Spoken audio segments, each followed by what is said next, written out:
It's okay for me to die because of doing all this. Venerable Sir, she's asking about your paramita, walking paramita. You passed 110 days, 2,300 miles. Then how about your determination and enthusiasm? How about your target you covered? Right? It is like a paramita. How do you feel about that? Yes, the 112 days in America isn't just the only one journey. I walked 112 days in India and Nepal as well before then. There's a group of devotees that came from Vietnam and asked me at the Kushinaga, and they asked me what did I brought with me on that journey. Yeah. Because that journey was so difficult and a long walking, like 40 to 45 kilometers per day of walking every day like that. And so what do I have in order for me to endure that much of walking? And so I told them I only have 3 pieces of things that I carry with me since the beginning until now. Until that time is, first is strong determination. Second is patience. Third one is effort. So these 3 parami that has been with me the whole time. Without determination, I cannot make it. It's because health-wise, I'm not that healthy. I have health issues. But because of the mind, the strong desire that I want to do something for myself and for the Buddha Sasana, for that reason, I make it harder for me to walk on the journey. And then I patiently practicing on the physical issues when we encountering like bleeding, blisters, swollen feet and knees and things like that. And the more I walk, the more I put effort into it, even though times that exhausted and times that I almost die because of diarrhea and because of all kind of illness. But I will not give up because of that determination, because I want to cultivate more parami for myself. That is the reason why I continue, and I make the vow that even if I die, it's okay for me to die because of doing all this. So I applied that method on the Walk for Peace in USA as well. Swaminahansa, Then how you left all those things? You left your family, you left your job and all those things. How do you feel about that? What about the determination to leave from that? I came to United States in 1997 and studied and graduated and went to work for a couple of years. During that time, I seen a lot of things that it makes me curious. What is life? And is this all is going to be repeated over and over? Or is there something else? And I couldn't find the answer because in the engineering field, there are so many others too, not just me. And what we call close friends, friendship and things like that, is about, it's not real. It's not real because when there's no benefit involved, then there will be friends. But when there's benefits involved, then that friendship kind of fade away. For that reason, and some people, not all, but some people, they would climb, they would step on top of your head to climb higher. And for that reason, I don't like to live in that field. I don't like to live in that way of living anymore. And I couldn't find out what should I do and what should I become. And for many days, many years, and I didn't know what to do. I never expected, I never have a thought, to ordain to become a monk. Never have that mindset. But then one day in under the hot sun of, summer in Texas, very hot, I quit, the job on that day, and then I drove myself to the temple, which is the temple right now one day.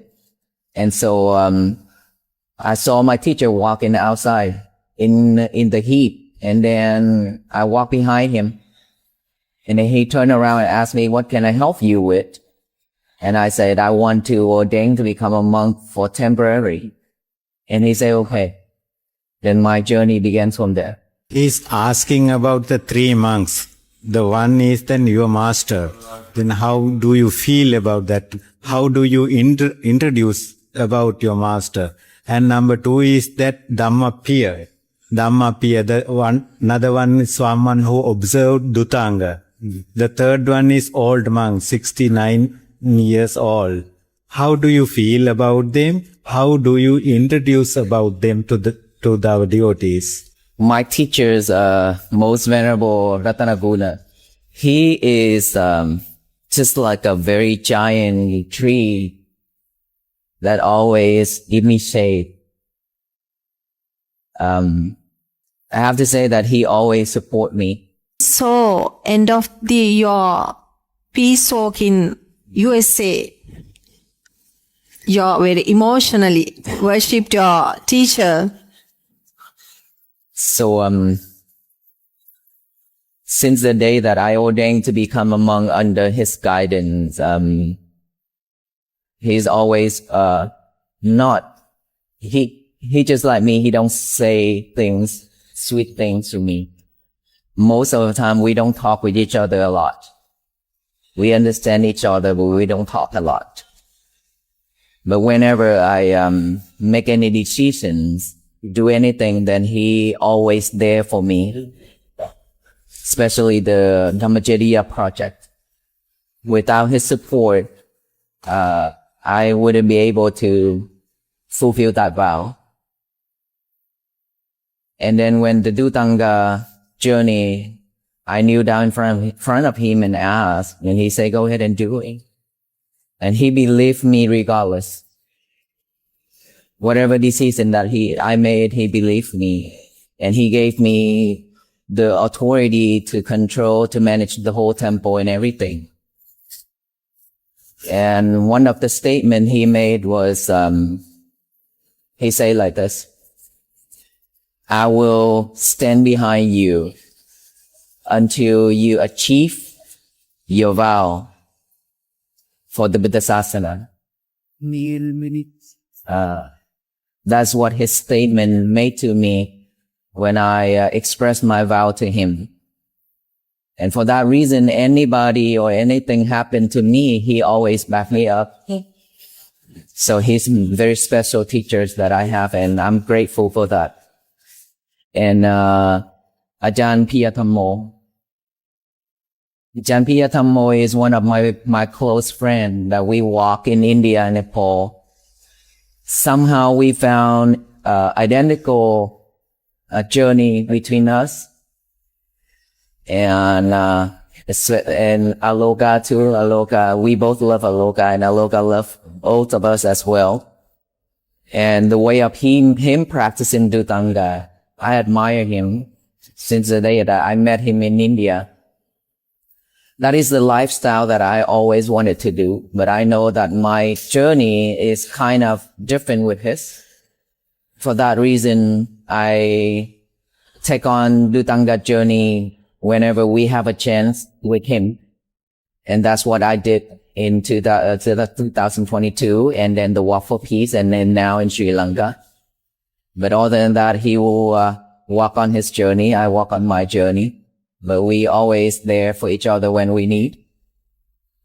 And for Pante Chandao is the Vietnamese monk Maka Dhammo. He is from France.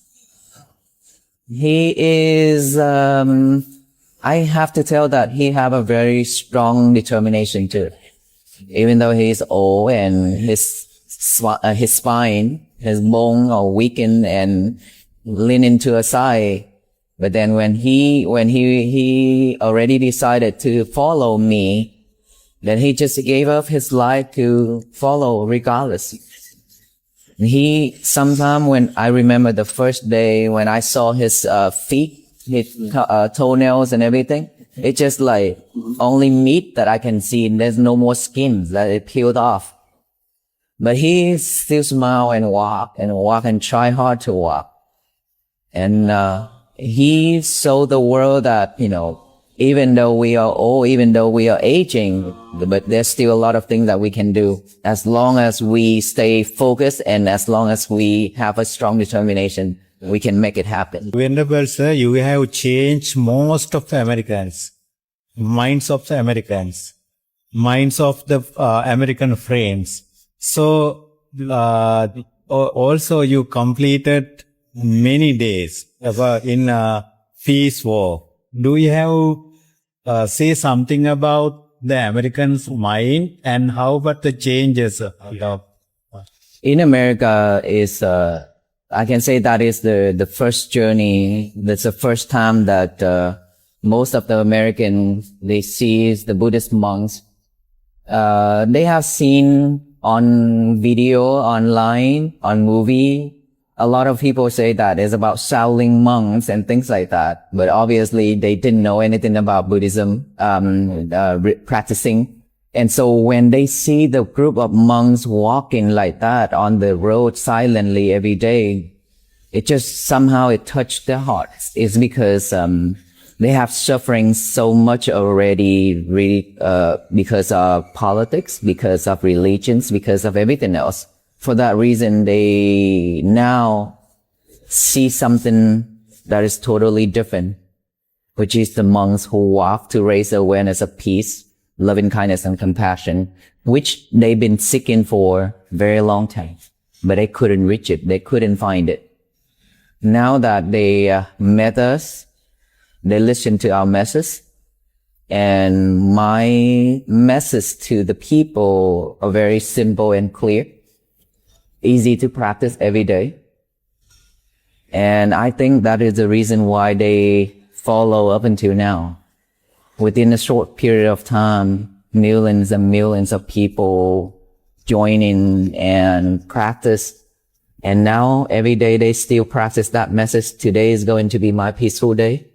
And they are eager to have like online retreat guided by me, so that they can stay connected and practice together with the monks as well.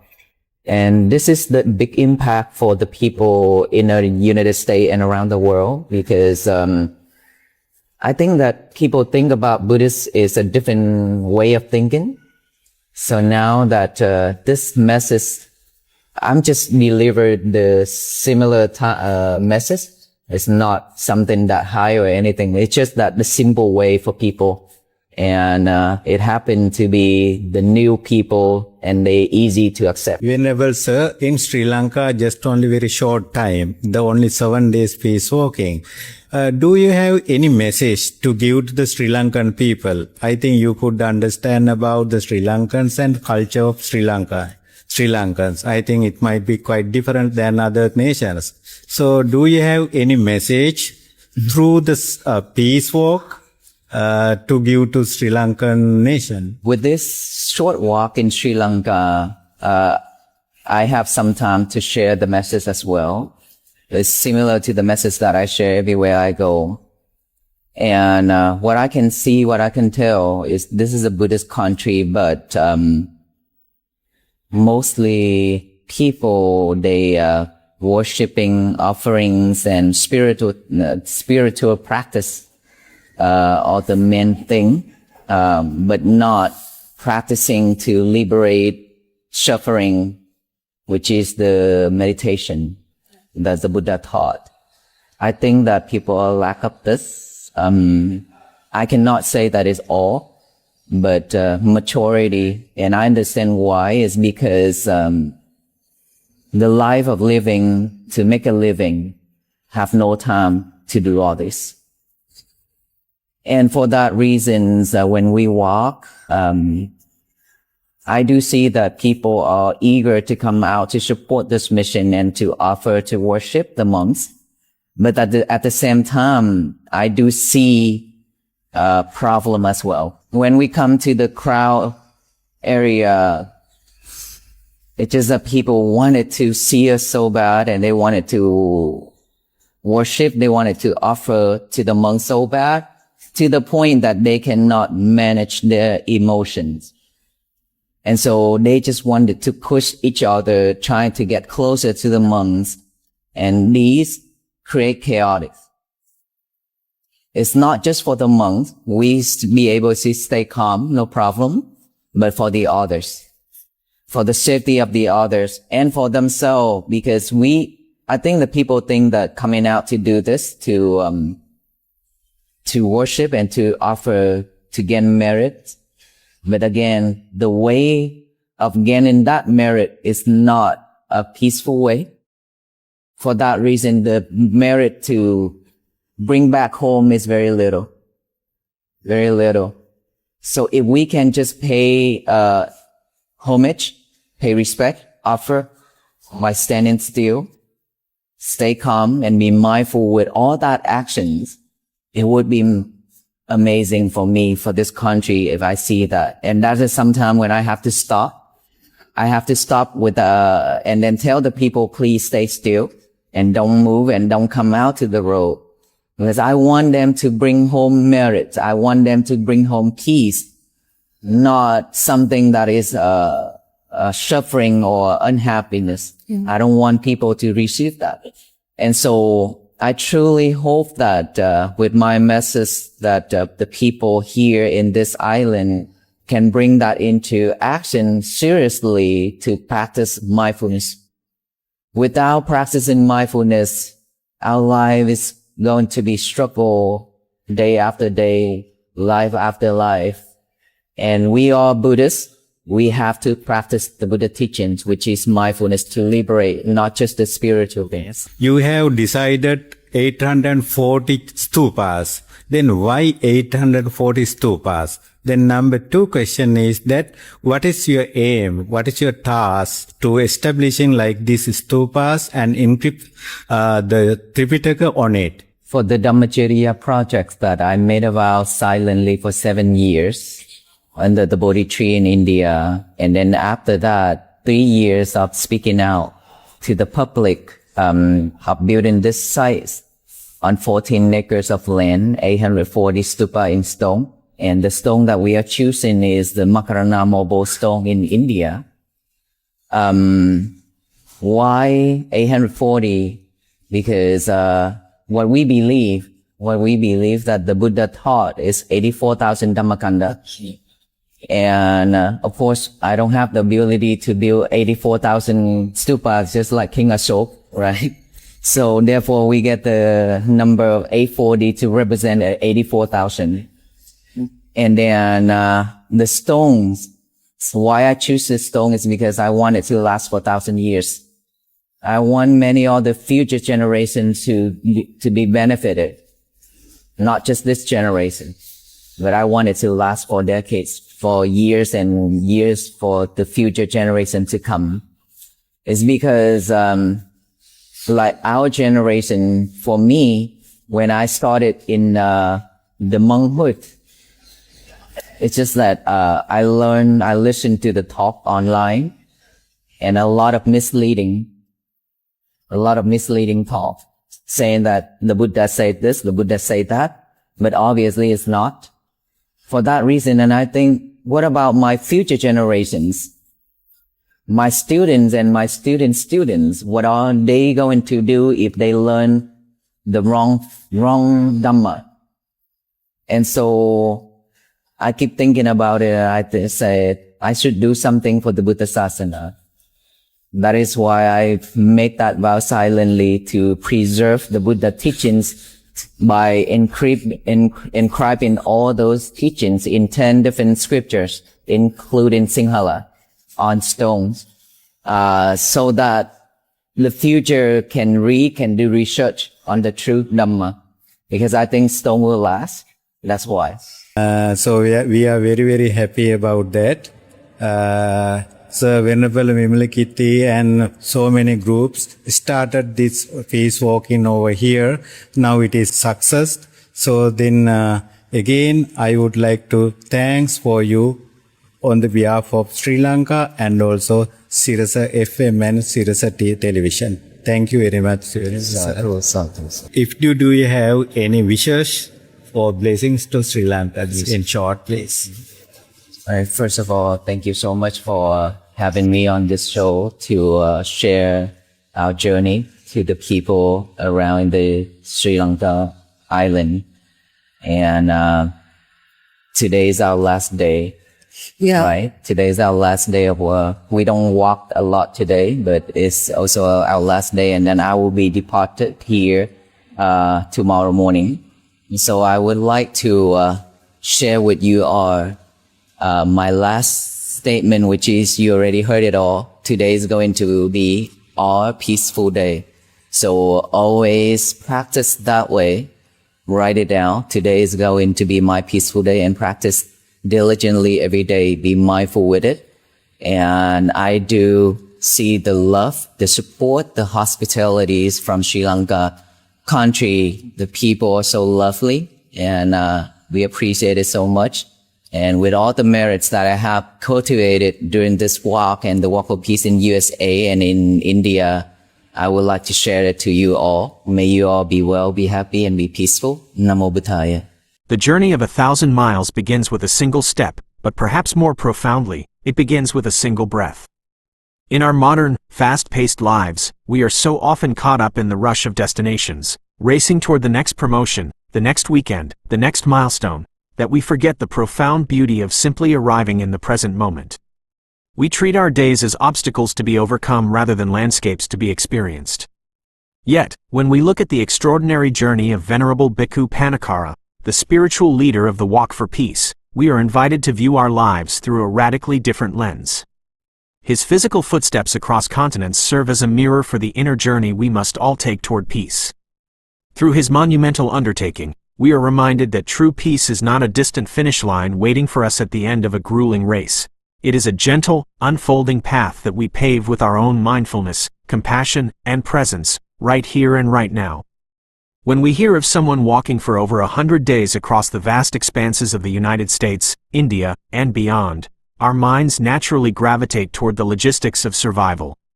We wonder about the physical toll, the specialized gear, and the sheer endurance required to cross 40 to 45 kilometers a day under unforgiving skies. Yet, when asked what he packed for such an unfathomable trek, Venerable Pannakara's answer bypasses the material world entirely. He carried only 3 unseen companions: strong determination, profound patience, and unwavering effort. These 3 spiritual perfections, known in the Buddhist tradition as paramitas, are the true sustenance of resilience. Physical health is fragile, and the body will inevitably falter under extreme stress, manifesting as exhaustion, illness, and bleeding, blistered feet. But a mind anchored in a deep, selfless vow possesses a strength that transcends the limitations of flesh and bone.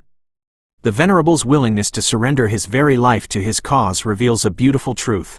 When our actions are rooted in a purpose larger than our own comfort, we tap into a wellspring of endurance we never knew we had.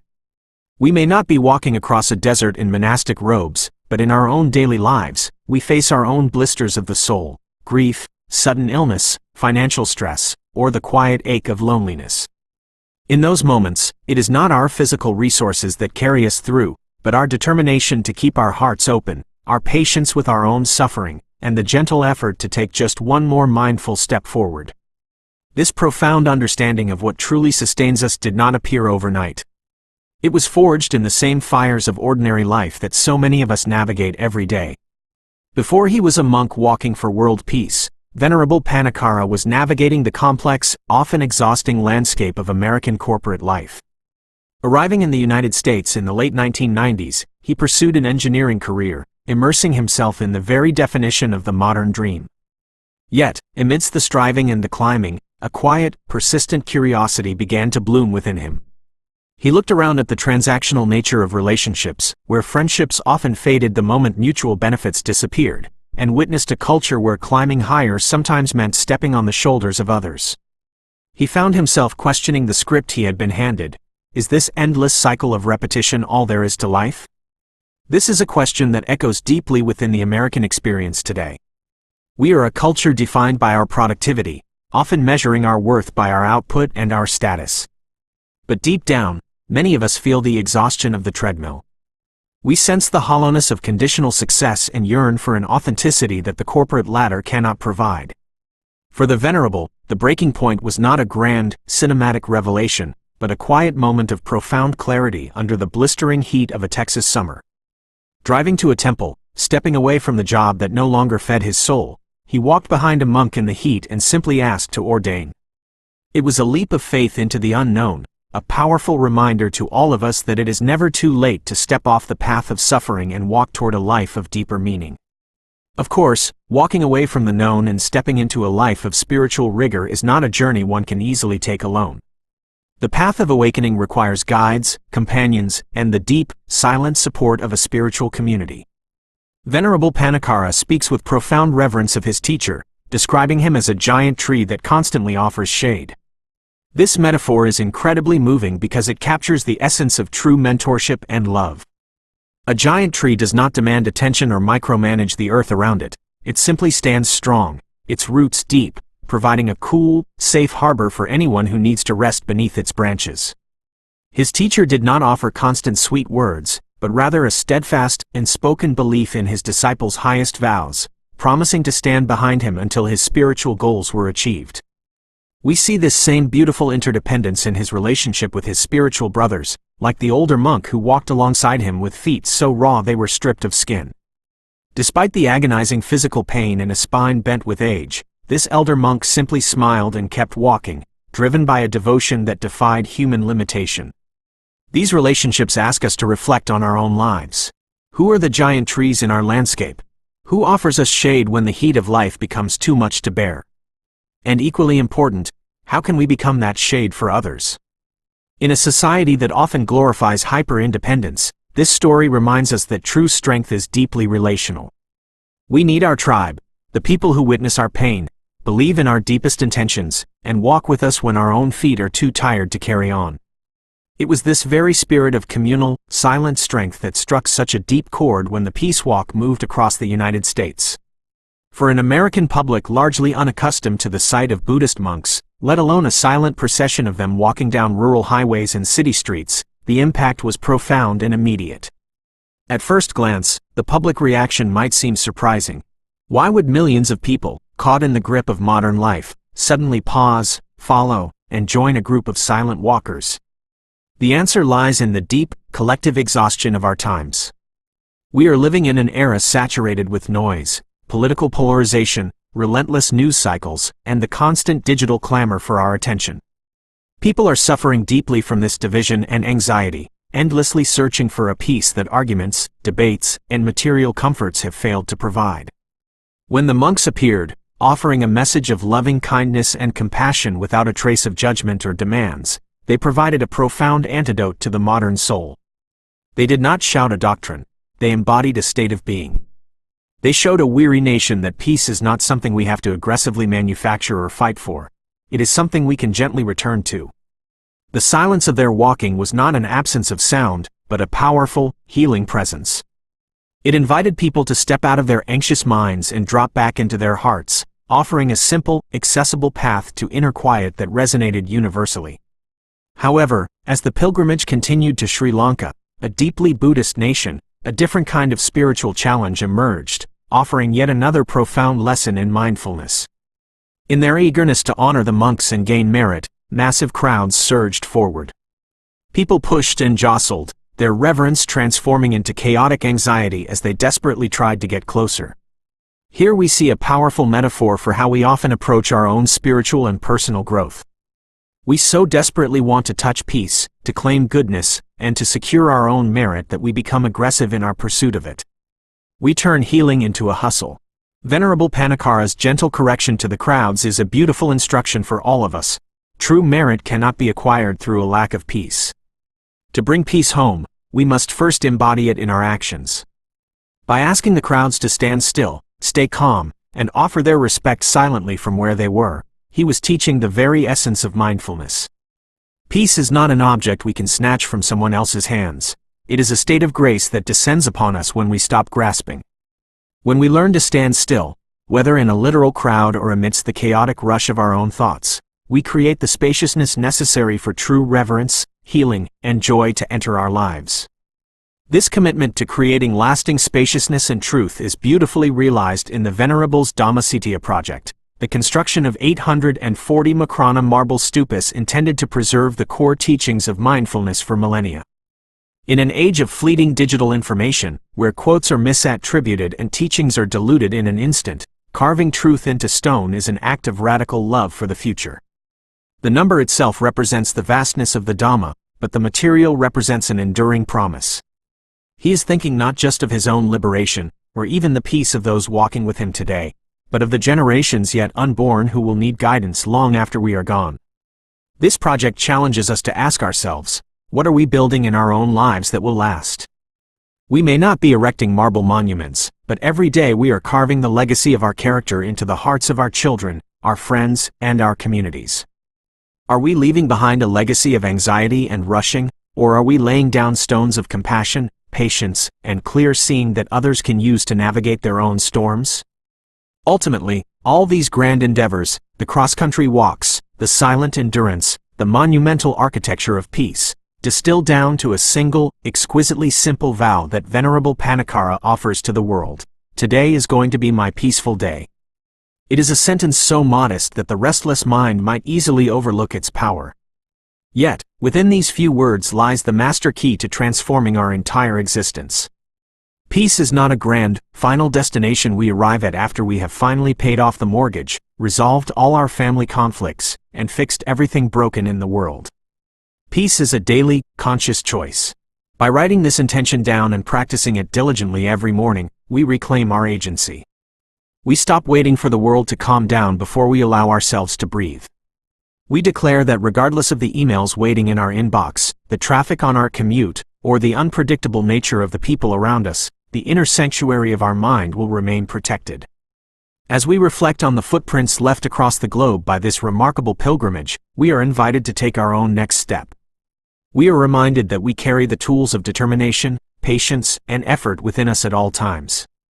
We are surrounded by giant trees offering shade, if only we take a moment to look up and appreciate them.